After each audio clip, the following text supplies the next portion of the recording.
Chukwu Omere Fada Omere Ndobo na ya na-emebata afa mbụ Comrade Asụzụ Azụbike Asụzụ a na-emenye ọkụ Chukwu nwere n'unubi ọ na-enwu ezumezu unubini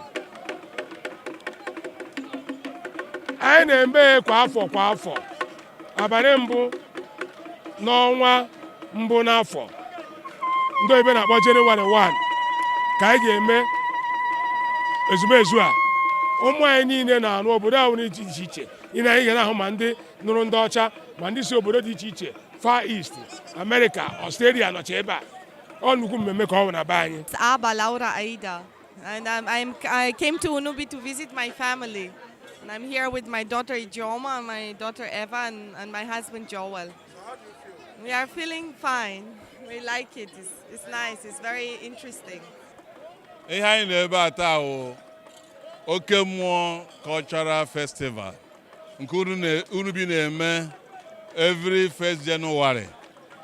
Ma nwoke ma nwaanyị nwatakịrị okenye na-adị involve. Ọ ihe anyị ji enwe obi aṅụrị, ọ ihe anyị ji ekpokọnata obodo anyị, ọ ihe anyị ji eme udo, ọ ihe anyị ji enwe ọganihu n'obodo. Every 1st January anyị na-ayọ nwoke nwaanyị ka abata Unubi ka ha bịa were ngọzi nke Unubi ga-enye ha.